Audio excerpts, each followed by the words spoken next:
I'm Jim Rogers. I'm not native to Pensacola. I came down here in the Navy in 1992-93 time frame, married local.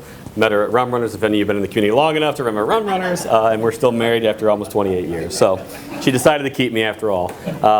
I've done, I came back to Pensacola back in 15 after had a military career, had a civil service career as a contractor for the government a couple times. 12, I launched a company, was pretty successful in the DC market with cyber. Basically in 17, sold that company, and at the time Kevin and I met each other. We were both, I guess, in our crossroads. Hey, what do you want to do? Hey, what do you want to do? So I don't know. Let's do something together, cyber, and help the community out. And so it's, I've got about 27 years direct hands-on attack in the technology space. So. Yeah, I'm a native of Pensacola. Moved away in '96 to Atlanta. Lived up there for 21 years. Came back in 2017. Spent the majority of my time up there, 12 years, with a national, what's called an MSSP, Managed Security Services Provider, which is what we are, among other things. Also co-authored some books and have a cybersecurity and machine learning patent as well. So here's our why, and it's kind of I guess sort of a problem statement and why all in one. So we're trying to provide affordable cybersecurity services for everyone. And what does that mean? So cybersecurity services, as you can see our list of services, we do a number of things. We have a dedicated SIEM and cyber threat detection platform that we're able to take in data from people's networks, correlate it, analyze it, and find threats in the data, and only find and escalate those things to the customers that really need action. We also do mitigation and remediation, penetration testing, and staff augmentation and consulting. So all businesses need help. I mean, the ransomware attacks, cyber attacks, everybody needs help in trying to figure out how do we do that in a cost-affordable mechanism. As we're finding out some of the challenges, even municipalities don't have a budget for this. They didn't think about this, they didn't ask, they didn't palm for it, and so now we're trying to work with organizations on how we can come in and be a local, cost-effective solution and use our expertise and use local staff members instead of sending that money out of the area. So we'll go and go through some of our services real quickly.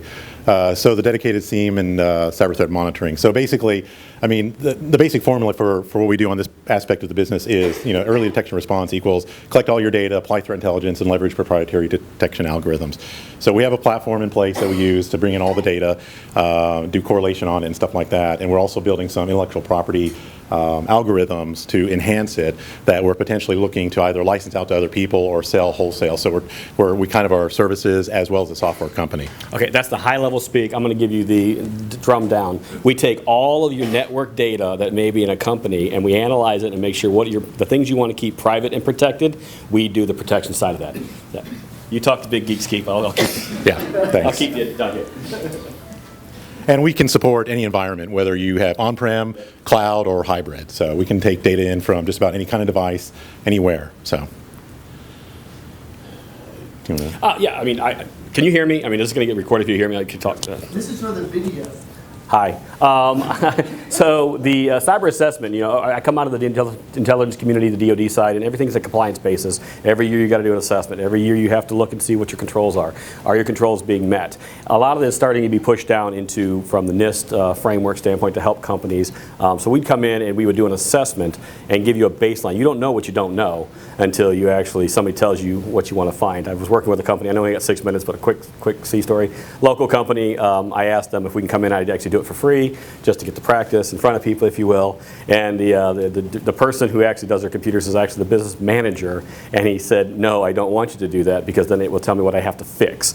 I said, okay, we'll have to work on that initiative there. But ideally, you don't know what you don't know until somebody uncovers it for you, and I'd rather us do it at your behest than a hacker or somebody actually trying to get in your network and take your data. So mitigation and remediation. So this is an aspect of the business where if you're a contracted customer of ours for the monitoring, that's something that you get sort of for free as part of the service. We help you remediate if something happens on your network, et cetera. We can either come on site or do it remotely. Folks can also contract with us sort of on a retainer basis as a just in case if they don't want the full-blown service package that we have, and it's kind of like, okay, well, we have a retainer with you, we had something happen on the network, we need help with it, then we'll parachute in and work against that retainer.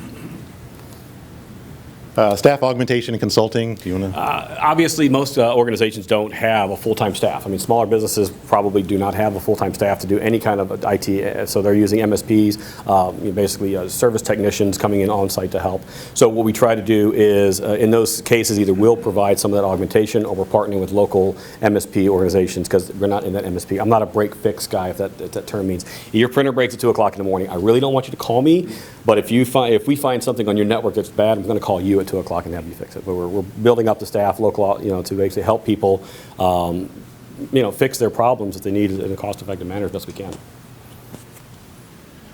Okay, so workforce development. So this is kind of a thing that's near and dear to my heart. So one of the things we want to do is be able to take kids coming out of high school that don't want to go to college but have some sort of a penchant for IT and cyber, or kids coming out of college or even adults that are looking to transition, and be able to bring them into our SOC watch floor and basically allow them to work actual real cyber incidents and threats and do incident response, so they can actually, they got the learning, so to speak, from taking certification classes and going to college, but let's apply it in the real world and actually have you guys work stuff rather than the way it's normally done in a lab environment with fake data, which that's very instructful, but really until you get to a real watch floor and actually do it, it's very sometimes hard to put all the pieces together. So this is something that I'm actually very, very interested in moving forward for us. Novel cyber threat detection system. I touched on this a little bit. This is, with my background, this is something we're building based on my experience, patents, and some of the books I've written and experiences and stuff like that. So quick, we're almost done. What we need help with? Well, help getting out the word. We're a startup, local startup. Potential investors for the novel threat detection work that I'm building, investors for a workforce development program, and then we're looking to partner with MSPs and IT service providers in the area, so that if they come across a customer and their core competency is not cyber, and they have an IT services type contract, and it's like, hey, I need cyber services, it's like, okay, well, I've got Argo Cyber that can help you with that. And vice versa, when we come across a customer that needs traditional IT services, we're not going to do it. We're not going to do the break fix. We're not going to fix your printer at 2 in the morning, and we'll send you over to one of our partners. So partnerships is something we're very much interested in. Right, did we get that done in 6 minutes? Because last night we did it for the UWF club, and we were there for almost an hour working with them, getting it ready. Like you were getting FaceTime. We were working with students. It was great. Yeah.